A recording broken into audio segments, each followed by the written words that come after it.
છે, જે સહન કરવાની શક્તિ છે, એ જ પોતાની, એ જ સાધુનું મૂળ લક્ષણ છે. સાધવ સાધુ ભૂષણ, એ પોતાનું મૂળ એનો સ્વભાવ છે, એ સાધુ છે. બધા જ જીવોની અંદર સંભાવ દાખે એ સાધુ છે આ દુનિયામાં. માટે તમે હરિના નામ, ઈશ્વરના નામનો મહિમા ગાઓ.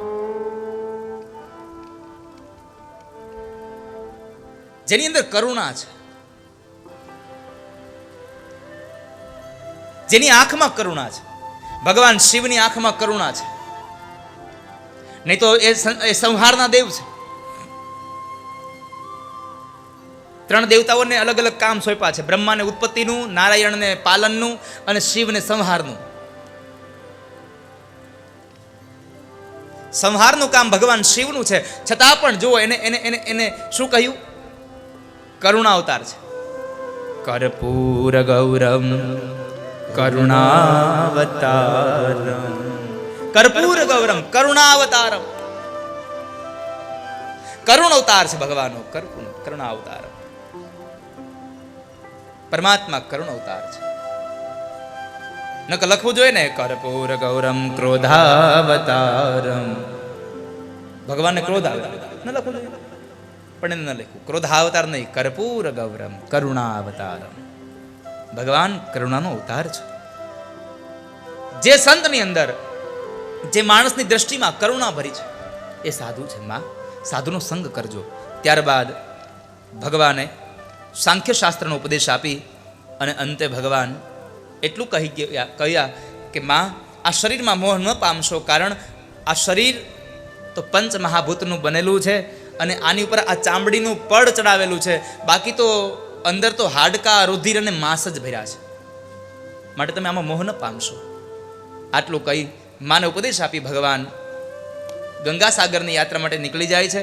કપિલ નારાયણ ભગવાન ગંગા અને સાગરનું જ્યાં મિલન થાય ત્યાં આગળ આવી અને ભગવાન ઊભા રહ્યા, ત્યાં આશ્રમ બાંધી અને ઉપદેશ આપે છે. આ બાજુ માં દેવહૂતિ ભગવાનના વિયોગની અંદર રડ્યા છે. રડતા રડતા પોતાને જે જ્ઞાન હતું એ જ્ઞાનને ક્રિયા પ્રમાણે બનાવી અને યોગ માર્ગની અંદર માતા દેવહૂતિએ પોતાનો પ્રાણ ત્યાગ કર્યો અને જે જગ્યાએ માએ પોતાનો દેહ છોડ્યો અને માને સિદ્ધિ મળી, એટલે એ જગ્યાનું નામ પડ્યું સિદ્ધપુર. બિંદુ સરોવરના કિનારે સિદ્ધપુરની અંદર જો કોઈ પણ દીકરો પોતાની માતાનું શ્રાદ્ધ કરવા જાય તો ભગવાન કપિલ નારાયણ એની માતાને મુક્તિ આપે છે, એવી વાત બતાવી અને છેલ્લે આ તૃતીય સ્કંદ વિશ્રામ કર્યો. ચતુર્થ સ્કંદની કથાનો પ્રારંભ થાય અને ચતુર્થ સ્કંદની કથામાં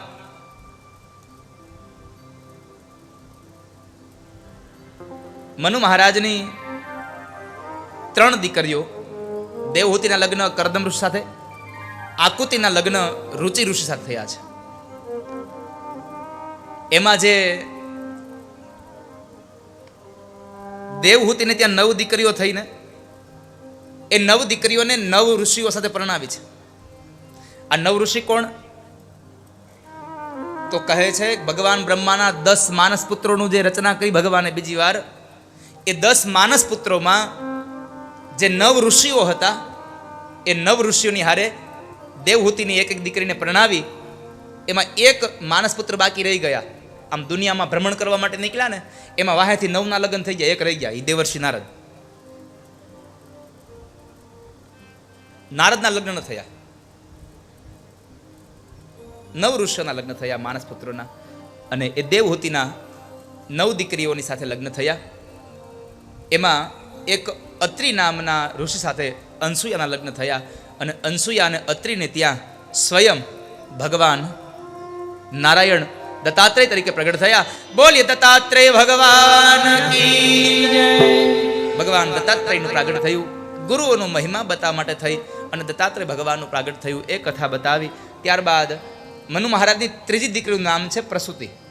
પ્રસૂતિના લગ્ન દક્ષ પ્રજાપતિ સાથે થયા અને દક્ષ પ્રજાપતિને ત્યાં જે 16 કન્યાઓ હતી એમાંની 13 કન્યાઓ એણે ધર્મને આપી છે, 1 કન્યા એણે પિતૃગણને, 1 કન્યા અગ્નિને અને 1 કન્યા જે હતી એમાંની 16મી કન્યા સતી અને એ સતી સ્વયં ભગવાન શિવને પરણ્યા, અને એ શિવને પરણેલી સતી પોતાના પિતાશ્રીને ઘરે આવી અને અગ્નિમાં પોતાનો દેહનો ત્યાગ કર્યો. આટલું સાંભળ્યું એટલે પરીક્ષિત રાજાએ અને વિદુરજી મહારાજે મૈત્રેય ઋષિને પ્રશ્ન કર્યો, બાપજી, દીકરી બાપના ઘરે આવીને મરી, શું કામે? દીકરીને એવું કયું દુઃખ થયું સાસરિયામાં કે બાપના ઘરે આવીને બળી મરી? આ કથા મને જરા વિસ્તારથી કરો ને. સાંભળો, એનું એકમાત્ર કારણ દક્ષ પ્રજાપતિને પ્રજાનો નાયક બનાવવામાં આવ્યો, અને આ દુનિયાનો રિવાજ છે, પદ અને પ્રતિષ્ઠા મળે ને એટલે અહંકાર આવે, પદ અને પ્રતિષ્ઠા મળે એટલે અહંકાર વ્યાપે. તો બન્યું એવું કે પ્રજાનો નાયક બન્યો, અને જ્યારે સભા ભરાણી, ભગવાન શિવ સભામાં બેઠા છે ગણોની સાથે, અનેક દેવતાઓ બેઠા છે, બ્રહ્માજી બેઠા છે, અને દક્ષનો પ્રવેશ થયો. બધા ઊભા થઈ અને દક્ષનું સન્માન કર્યું. ભગવાન શિવ ઊભા ન થયા. એક તો અણમાનીતો જમાઈ હતો અને એમાં પણ ઊભો ન થયા. એટલે ભગવાન શિવ માટે દક્ષ પ્રજાપતિ ન બોલવાના શબ્દો બોલે છે. જેને સંસારનું જ્ઞાન નથી એને અહીંયા કોણ લઈ આવ્યું? દુનિયામાં આ સભામાં કોણે આવવા દીધા? જેને સંસારની ભાન નથી એને કોણે અહીંયા બોલાવ્યા?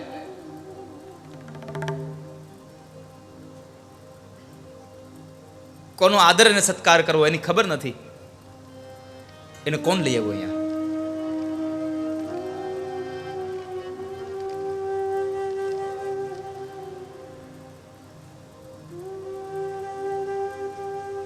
અને એ સમયે બરાબર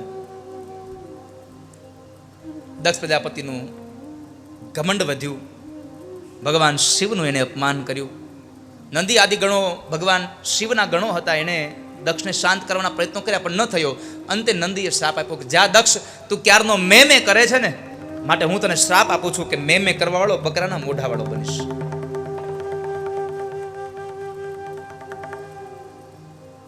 ભગવાન દક્ષની સભામાંથી નંદી આદિ ગણોને લઈ અને નીકળી ગયા, કૈલાસમાં આવ્યા. કૈલાસમાં આવી ભગવાન તો પોતાનું કર્મ કરે, કામ કરે. એને ભવાનીને કંઈ કહ્યું નહીં કે મારે તમારા પિતાશ્રી હારે આવું બન્યું છે. એ તો એને કૈલાસમાં પોતાની મસ્તીમાં એને શાંતવાના, અને કૈલાસમાં તો શાંતિ જ હોય, ટાઢોડું જેટલું.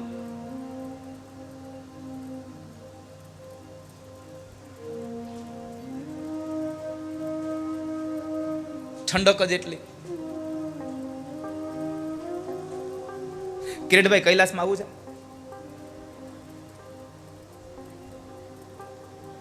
અતુલભાઈ આવું છે?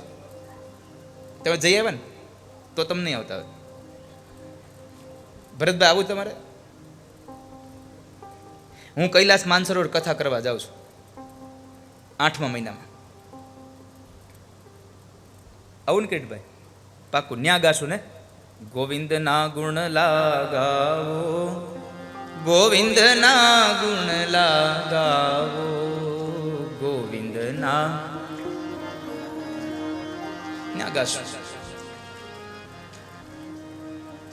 આપણે નગરી યાત્રાઓ જ કરવી છે. જો અહીંયા બેઠા બેઠા યાત્રા થાય છે ને, અત્યારે કૈલાસમાં પૂગી ગયા લ્યો આપણે હવે હાવ મફતમાં. કૈલાસ જવું એક કહેવત છે, ખબર? સુરતનું જમણ અને કાશીનું મરણ. આવું મેં સાંભળ્યું છે કે કાશીનું મરણ સારું છે. કેટલા લોકોને ખબર છે? તોય ઘણા હાથ ઊંચા કરશે. એને કેમ કાશીમાં મરી ગયા હોય પછી પાછા અહીંયા આવ્યા હોય? કાશીમાં મરી પાછા ન આવે એમ કહે છે, યદ ગત્વા ન નિવર્તન્તે તદ્ધામ પરમમ મમ. ભગવાન એમ કહે છે, મારા ધામમાં આવેલો પાછો જાતો નથી. કાશીમાં યાત્રા છે આપણી, વારાણસી. હા, આવતા 12મા મહિનાની 4 તારીખે કાશીની યાત્રા છે. નકરી યાત્રાઓ જ કરવાની છે. આવતા ઉનાળામાં પાછું રામેશ્વર જવાનું છે. જેટલા જેટલા આવું એ બધા આવજો. 12મા મહિનામાં ક્યાં જવાનું છે? કાશી. 4-12 થી 10-12ની યાત્રા કાશીની છે, એની પહેલા કૈલાસની છે, અને આવતા ઉનાળામાં રામેશ્વર જવાનું છે. કોઈને આવવું હોય તો આવજો. એક શરત છે, હવના ખર્ચે આવવાનું છે. ભરતભાઈ બરાબર ને? આજે અમારા સુરતથી ભરતભાઈ આવ્યા છે.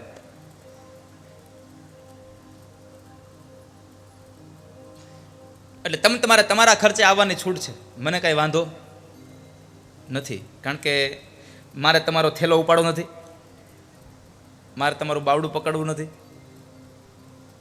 એટલે તમે આવજો. હમણાં અમે જગન્નાથપુરી જઈને આવ્યા. હજી તો અનિલભાઈ અહીંયા છે. ક્યાં છે? લે, અમારે કાશીના આયોજક પરિવાર છે, અનિલભાઈ પંડ્યા, ભૂદેવ છે અમારા, અને એમને મેં કથા આપી છે. પણ આપણે સંઘ લઈને જવાનો છો તમારે. હા, મેં નક્કી જ કર્યું છે, તીર્થોમાં જેટલી કથા થાય ને બધી સંઘમાં જ લઈ જવાની. યજમાન થાય ભલે થાય, પણ જવાનું સંઘમાં. એટલે બધાને આવવું હોય તો લાભ મળે ને. સંઘનો એક ફાયદો હોય.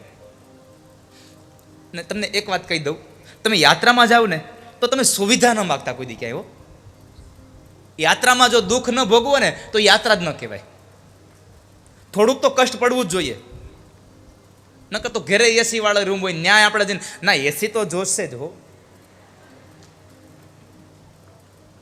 યાત્રા તો હતી અમારી જગન્નાથપુરીની. લોકો એને આવા તાપની અંદર તડકા નીચે આમ પતરા નીચે હુતા હતા. બોલો, એને કોઈ દી કોઈ ન કીધું અમારે એસી જો હે. તમે બધા આમ જો, આમાંથી કોઈ આવ્યું હતું જગન્નાથપુરી? આવ્યા હતા? વાહ. હાથે હાથ દી રોકાણા હતા? રોકાણા હતા હાથ દી મારી કથામાં? તમને મજા આવી હતી ત્યાં? હા, ધન્યવાદ. એ તો જે આવ્યા હોય એને ખબર હોય કેટલી મજા આવી હતી. જલસો પડી ગયો. પણ એ હવે તો ક્યારે યાત્રા કરવા જગન્નાથપુરી જાય કોને ખબર છે. હમણાં ઓડિશામાં જે વાવાઝોડું એવું તોફાન આવ્યું, લાખો લોકો બેઘર બની ગયા. લાખો લોકો બેઘર બની ગયા.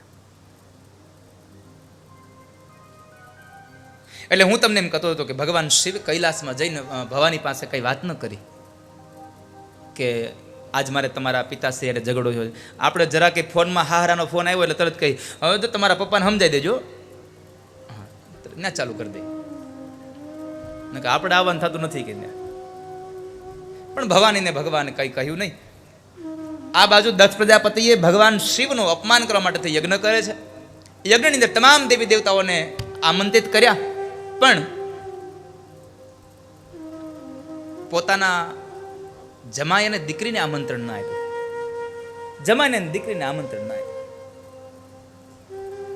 તો યજ્ઞનો દિવસ આવ્યો, બધા દેવતાઓ વિમાન લઈને જાય. ભવાની નજર પડી, ભગવાન શિવ કથા કરે, ભવાની સાંભળે. પણ ભવાનીએ પ્રશ્ન કર્યો, પ્રભુ આ બધા દેવતાઓ ક્યાં જાય છે? આજે કઈ ધર્મસભા છે? ના ભવાની. તો પછી આ બધા ક્યાં જાય છે? એ તમારા પિતાશ્રીના ઘરે જાય છે. મારા પિતાશ્રીના ઘરે શું કામે? તો કહે છે ન્યા આજે યજ્ઞ છે, એટલે યજ્ઞનો ભાગ લેવા માટે જાય છે દેવતાઓ. ભવાનીને તો આમ ધ્રાસકો પડ્યો, મારા બાપની ઘરે યજ્ઞ, મને ખબર નહીં.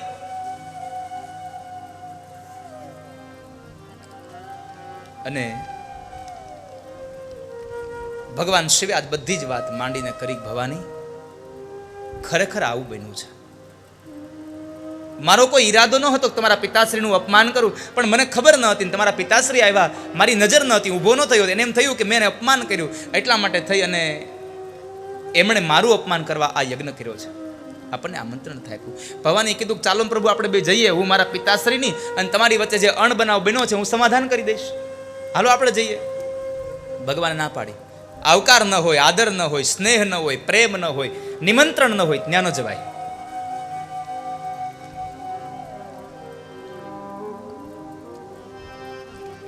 ધર્મના કાર્યમાં જવા માટે તમારે કોઈ દિવસ આમંત્રણની રાહ ન જોયો. આપ સૌને કહું છું,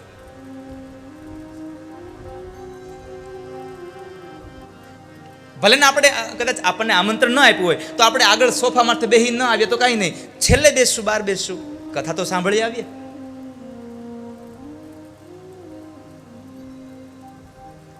ભગવાન શિવે ના પાડી. ભવાની કથા સાંભળવા બેઠા પાછા. ભગવાન શિવ કથા કરે, ભવાની કથા સાંભળે, પણ બન્યું એવું, ભવાનીનું શરીર અહીંયા છે, મન બાપની ઘર પહોંચી ગયું. મન બાપના ઘરે, એટલે સામેથી જે હોકારા આવતા હતા ને એ બંધ થઈ ગયા. ભગવાન શિવ સમજી ગયા, ભવાની પૂગી ગયા, ભવાની પહોંચી ગયા. અને ભગવાન શિવે કહ્યું કે ભવાની, એક કામ કરો, તમારે જવું હોય ને તો તમે જાઓ, હું નહીં આવું. ભવાનીને થયું કે લાવ, ભગવાન કહે છે તો હું જાઉં અને મારા પિતાશ્રીને સમજાવી દઉં, એટલે આ બેવની વચ્ચે હું ઝઘડો શાંત કરી દઈશ. ભવાની ગયા છે, નંદી ઉપર આરૂઢ થઈ ભવાની ગયા. યજ્ઞશાળામાં યજ્ઞ ચાલે, દીકરી ભવાની યજ્ઞશાળામાં જાય છે, પણ બાપે એને આવકારી નહીં. બાપ અને દીકરીની બેની નજર મળી ગઈ. બાપને ખબર પડી કે દીકરી આવી છે, પણ દીકરીની આવેલી જોઈ અને બાપ અવળું ફરી ગયો. દીકરીને બહુ દુઃખ લાગ્યું કે મારો બાપ મારાથી અવળું ફરી ગયો, હવે હું ક્યાં જાઉં, હવે હું ક્યાં જાઉં. અને અંતે ભવાની માં પ્રસૂતિ પાસે જાય છે. પ્રસૂતિએ સાંત્વના આપી, ત્યાંથી ફરી પાછા નીકળે છે. વળી પાછા યજ્ઞશાળામાં આવ્યા અને યજ્ઞશાળાની અંદર આવી અને જ્યાં જુએ તો તમામ દેવી દેવતાઓના સ્થાપન જોયા, પણ ભગવાન શિવનું કોઈ સ્થાપન ન જોયું. ભગવાન શિવનું કોઈ સ્થાપન ન જોયું. એટલે પોતાના પતિનું સ્થાપન ન જોયું એટલે આઘાત લાગ્યો ભવાનીને. અને પતિવ્રતા નારી બધું સહન કરી શકે, પણ એક પોતાના પતિનું અપમાન સહન ન કરી શકે. ભવાનીએ 13 શ્લોકોમાં ભાષણ કર્યું અને એ 13 શ્લોકોમાં ભાષણ કરતા કરતા ભવાનીએ કહ્યું કે હે સભાસદો સાંભળો, જેને જેને ભગવાન શિવની નિંદા કરી છે એને શિવ નિંદાનું ફળ મળજો, અને જેને જેને શિવની નિંદા સાંભળી છે એને શિવ નિંદા સાંભળવાનું ફળ મળજો. આટલું કહી ભવાનીએ પોતાના જમણા પગના અંગૂઠામાંથી યોગાગ્નિ ઉત્પન્ન કર્યો અને એ યોગાગ્નિની અંદર પોતાના દેહને ત્યાગ કર્યો. યજ્ઞશાળામાં હાહાકાર મચી ગયો. બ્રાહ્મણો કહે છે કે દક્ષ ન થવાનું કર્મ થયું, દીકરી બળી ગઈ. અને એ સમયે દક્ષ એટલું બોલ્યો છે કે બ્રાહ્મણો, દીકરી મરી તો મારી મરી છે, મારો યજ્ઞ અધૂરો ન રહેવો જોઈએ, તમે યજ્ઞ ચાલુ કરો. અને યજ્ઞ પ્રારંભ થયો. આ બાજુ નંદી આદિ ગણો ઋષિઓની હારે યુદ્ધ કરે, પણ ઋષિઓને બગાડ્યા છે. દેવર્ષિ નારદે આવી અને ભગવાન શિવને સમાચાર આપ્યા. પ્રભુ ગજબ થયો. શું થયું? તો કહે છે કે માં ભવાનીએ પોતાના દેહનો ત્યાગ કર્યો, યોગાગ્નિમાં બળી અને પોતાના દેહનો ત્યાગ કર્યો. સમાચાર સાંભળ્યા, ભગવાનની આંખોનો રંગ બદલાયો. જટાને ખોલી એમાંથી એક લટને ખેંચીને પથ્થર પર પછાડી વીરભદ્રને ઉત્પન્ન કર્યા છે. અને ભગવાન કહે છે કે જાઓ, દક્ષનો યજ્ઞ ધ્વંસ કરી નાખો. આ બાજુ વીરભદ્ર આવે, આ બાજુ ભગવાન શિવ ભવાનીના શબને લઈ અને કૈલાસના એ પર્વત ઉપર ડાબેથી જમણે, જમણેથી ડાબે થઈ રહેલી જટા અને ઉત્તરથી દક્ષિણ, દક્ષિણથી ઉત્તર ભગવાન શિવ તાંડવ નૃત્ય નાચી રહ્યા છે. હે સનકાદિક સુર સમાજ પ્રબુદ્ધિત મન દેવરાજ, સનકાદિક સુર સમાજ પ્રબુદ્ધિત મન દેવરાજ, કવિ મુનિ મન વિભ્રાજ રીતિ સિદ્ધિ દાની, પ્રથમ નિકસ ઓમકાર વર્ણ સર્વ પુણ્ય ઉચ્ચાર અક્ષર નિરાકાર વૈખની સવાણી, ઉચરિત પૂનમ ધાર ભરદ્વાજ को प्रकाश ब्रह्म को विचार सा सर्वरूप लाजे, बम बम बम डमरू बाद नाद भेद सरसु साच शंकर महाराज यार, तांडव नाचे नाचे शंकर महाराज यार, तांडव नाचे हो.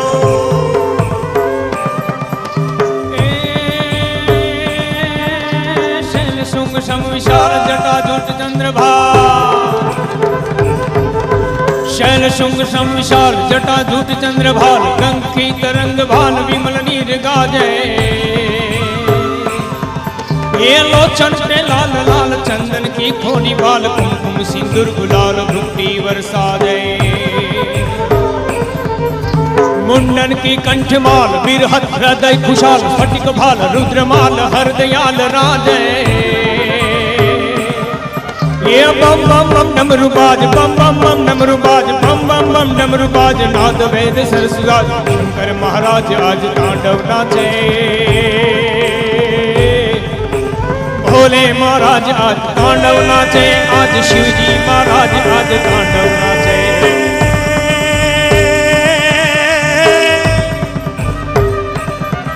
हे जु जु जु जु जु तुर्य नाद तुह तुह तुह दात नाद हे जु जु जु जु जु जु तुर्य नाद तुह तुह तुह दात नाद शंख नाद शुंगवाद भिरजवाद भेरी तात पात तात तात बचन तात प्रगट तान थरकट मरकट लगाट मंद मंद बेरी अवनी गण सुमन जात मरकट हर खश कुचाल मुनि जट मानस विशाल अमित मोल याचे बम बम डम डमरुबाद नाद वेद सरसुसाल शंकर महाराज या तांडव नाचे नाचे शंकर महाराज या तांडव नाचे आदि शिव ओंकार भजत हरत पाप भार आदि शिव ओंकार भजत हरत पाप भार निरंजन निराकार ईश्वर नामी एकावत नवनिधि द्वार औपत महिमाय पार सर्जन संसार सार शंकर स्वामी गहरी शिर बदत अंग पाप हरत जल तरंग उमया अर्धंग अंग कैफयारी ये सुंदर मूर्ति समान हरदम जुग जोड़ी हाथ भजहू मन भीमनाथ शंकर भारी ये बम बम बम डमरुबाज बम बम बम डमरुबाज बम बम बम डमरुबाज नाद वेद सरसुजाज शंकर महाराज आज तांडव नाचे ये भोले महाराज आज तांडव नाचे आज शिवजी महाराज आज तांडव नाचे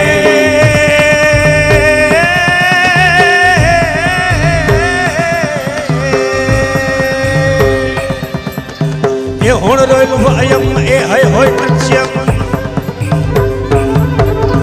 ए हय होय तत्स्यम ए हय होय तत्स्यम हरनाक तळ लाव लाव हर विलंब साजे तमनाक न बजे भयम दर्दस दब दर्द सोग तम छट छट छट पटवय सहजा सुख साजे इमिरि मिरि सुख जान 14 संख्या विशाल ओ हर हर हर हर हर ओ हर हर हर हर हर ब्रह्म वेद व्याचे बम बम ब्रह्म डमरुबाद नाद वेद सरसुसाज शंकर महाराज आज तांडव नाचे नाचे शंकर महाराज आज तांडव नाचे नाचे शंकर महाराज तांडव नाचे ભગવાન શિવ તાંડવ નૃત્ય નાચે અને આ બાજુમાં ભવાનીએ પોતાના દેહનો ત્યાગ કર્યો છે.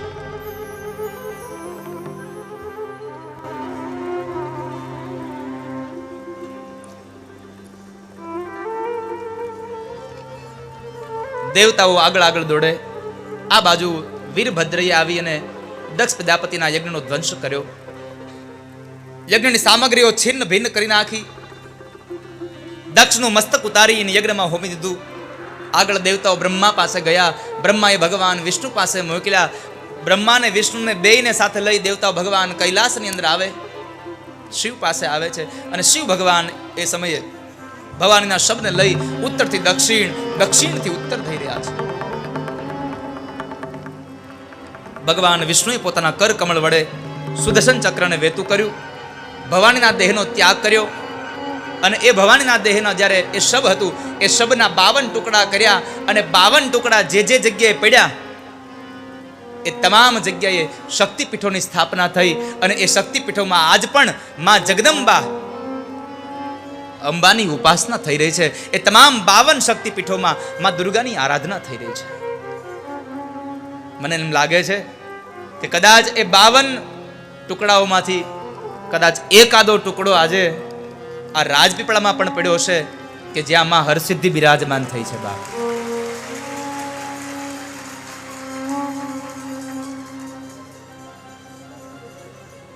આજે જ હું કથામાં આવ્યો ને ત્યારે માં હરસિદ્ધિના દર્શન કરવા ગયો તો. આજે એ દિવ્ય રૂપ માં જગદંબાનું એ જોગમાયા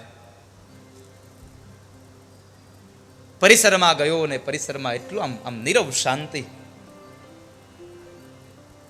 આજે આ પરિવારે મારા ઉપર કૃપા કરી કે મને ત્યાં લઈ ગયા અને દર્શન કરાવ્યા માં જગદંબાના. મા દુર્ગાની ઉપાસના થઈ રહી છે 52 શક્તિપીઠોમાં. એક હરસિદ્ધિ અહીંયા રાજપીપળામાં બિરાજે અને એક હરસિદ્ધિના નામથી જે ગામનું નામ પોરબંદરની બાજુમાં હરસિદ્ધ, ત્યાં મા દુર્ગા બિરાજે છે દરિયાના કિનારે. એક નદીના કિનારે અને એક દરિયાના કિનારે, બે સ્વરૂપ બા.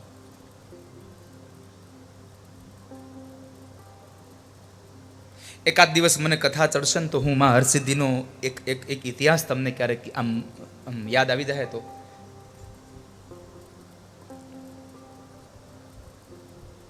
કે હરસિદ્ધિ શું કામ કહેવાના ને એની કથા હું જો એકાદ દિવસ સમય મળી જાય ને તો તમને કહીશ. તમે યાદ ન કરાવતા હો, કાલથી ચિઠ્ઠી આવશે ઓલી કથા કરો ને. આમ તો હાથે કહીને હોળી આપણે આપણા માથા ઉપર હળગાવીને એવું લાગે.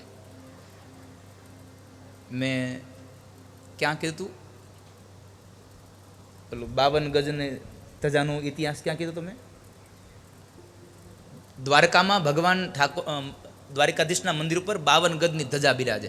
તો હું ગાઉં છું ને, 52 ગજનો પાતકો રે કેમ ભૂલી જવાય, રાજા રણ છોડ તારું મુખડું રે કેમ ભૂલી. તે 52 ગજનો પાતકો ગાયો ને તો મેં એમ કીધું કે 52 ગજની ધજા ભગવાનના મંદિર ઉપર બિરાજે.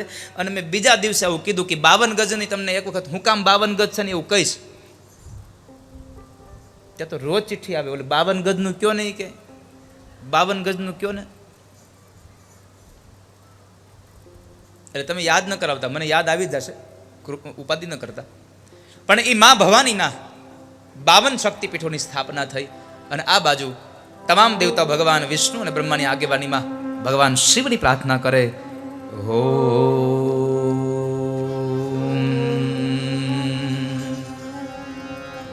ત્ર્યંબકમ યજામહે સુગંધિ પુષ્ટિવર્ધનમ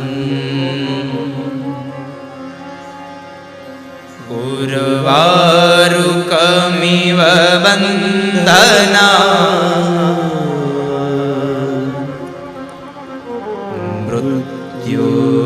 મૃત્યુર્મોક્ષ્ય મામૃતા.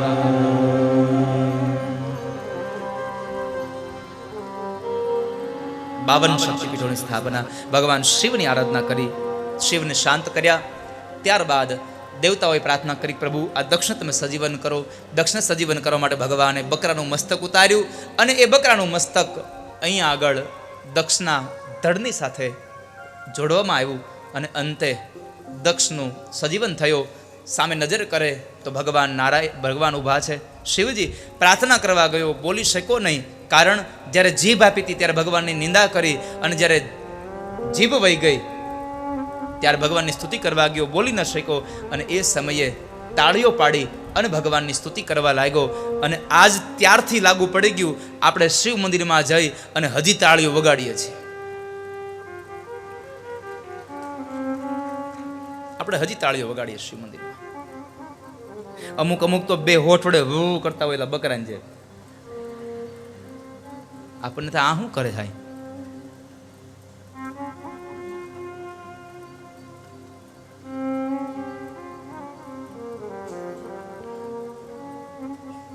તો દક્ષ પ્રજાપતિનો યજ્ઞ ભગવાને સંપન્ન કરાવ્યો. આ કથા એટલું જ બતાવે છે, ધર્મ પ્રકરણ એટલું જ કહે છે કે તમારા હાથમાં સત્તા આવે તો તમે કોઈકને ઉપયોગી બનો, કોઈને તમે નિંદા ન કરશો, તમે સત્તાનું અભિમાન ન કરશો. સત્તાના અભિમાનની કથા બતાવી અને અભિમાન કરે એનું પતન નિશ્ચિત છે, એમાં સંશય નથી, એ વાત બતાવી. અંતે આગળ જતા ધ્રુવ ચરિત્રની કથા મેં હમણાં કહ્યું ને કે ભગવાનને ભજવાની કોઈ ઉંમર નથી હોતી. મનુ મહારાજના દીકરા ઉત્તાનપાદ અને ઉત્તાનપાદની બે પત્નીઓ સુરુચિ અને સુનીતિ, એમાં સુનીતિનો દીકરો ધ્રુવ, અને એ ધ્રુવ અપરમાના કવેણને લઈ મેણું સાંભળી અને ભગવાનને ભજવા માટે મધુ